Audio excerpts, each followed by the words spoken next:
introduce our second speaker here. It's Folarin Gbadebo-Smith. He is the Director General of the Nigerian Institute for Social and Economic Research, coming to us from Nigeria. And Folarin, I'll hand it off to you. Thanks. Hello, everybody. It's interesting that Rika works in the space of complexity, so I can just basically take off from where she left. I spend much of my time these days focused on systems thinking and complexity science. As a matter of fact, I recall that I met Linnea at a complexity conference in Wales at the time. I was supposed to speak on Ubuntu in the African context.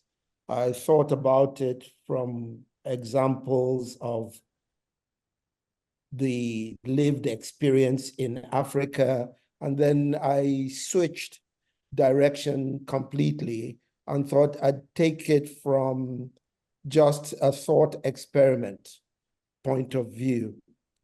Ubuntu,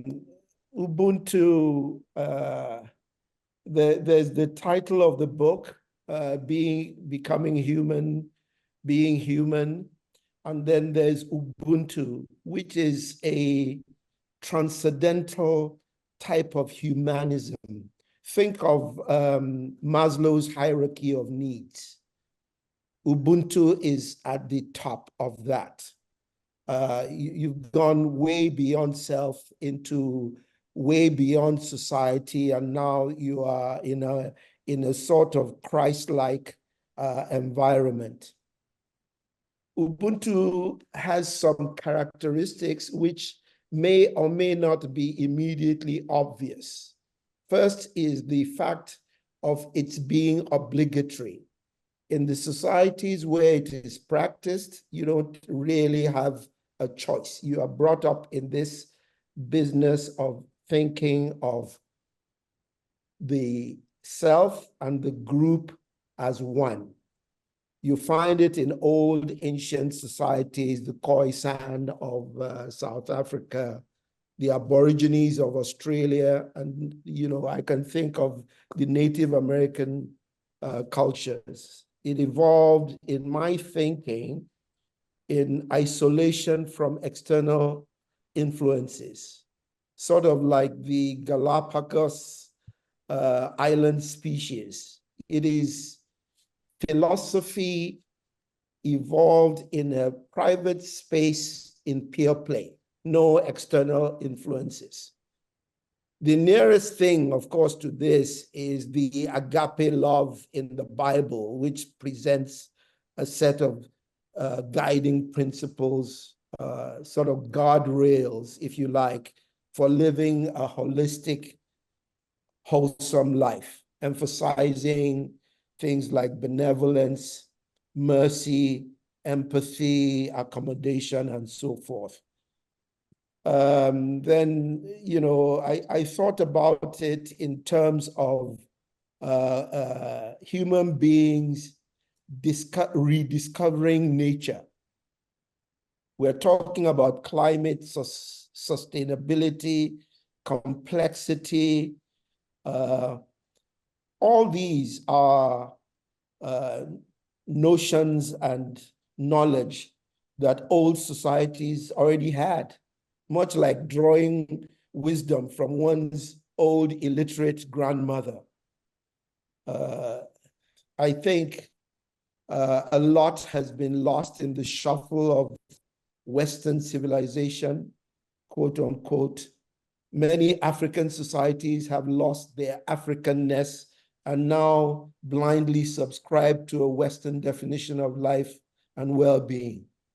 Ubuntu was originated as a clan philosophy practiced in small groups, but extending to all. This was, if you think about it, it was the opposite or it is the opposite of Darwinism, emphasizing the survival of all, not just the fittest. African societies all practiced Ubuntu to different degrees. There was such a thing, if you can think of love in terms of degrees. Urbanization, and I say this very carefully, urbanization is the greatest force stifling Ubuntu. In Africa, we have mass migrations into cities. City life, as we know it, either in Lagos, Johannesburg, wherever, Marrakesh, is a brutal quest for survival. And there is almost no room for love, but traces of the old ways remain. Many practice, different strips of Ubuntu. Rika mentioned some of it, but there are traditional banking systems based on honor, love for the community, and love for the group that remain up till today, but mostly practiced amongst the poor. But a lot of this has been lost in Western constructs such as interest rates in banking.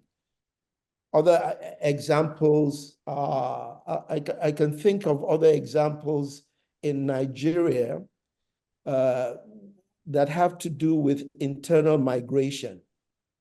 When Muslims move to a city, they generally gravitate towards the local mosque, and there is a very intense practice of Ubuntu. You are encouraged to de-emphasize self and look after the collective. But Ubuntu is not the survival of the tribe to the exclusion of others. It's a code which expands to accommodate all of humanity, so to speak. If you must understand Ubuntu and modern African life, you need to borrow some things from Newtonian physics and its limits. Western thought has evolved along binary lines: you or me, us and them, winners and losers, the quick and the dead. This is a reductionist approach to life and the universe. This is the difference between physics and Ubuntu, which I think of as metaphysics. Ubuntu is sort of more quantum in nature. Think of fractal encryption, a small code which can repeat endlessly to accommodate all of humanity.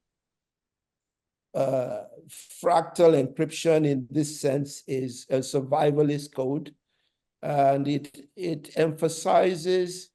So I got distracted and started thinking of Ubuntu as an evolution of the binary computing. Ubuntu is more quantum in nature. We are talking about love for the neighbor, love for self, practically a dual state of existence. You and me working together, no one left behind. We're emphasizing quantum entanglements. Forgive me if I seem to stray into the world of quantum mechanics, but there's something there that says this is not a a set of options where you have to choose this or that. You can actually survive in a dual state. So I thought about, Africa, the environment, and its survival in the rapidly changing world of AI and so on. And then it occurred to me that climate change, or the efforts to ameliorate climate change, are not thriving. Climate change mitigation is dimensioned through a binary reductionist lens. I think that, thinking about the environment, what we need is a new awakening. A net zero carbon world is only possible in an Ubuntu-driven world, I think. Thanks. That's my 2 cents worth.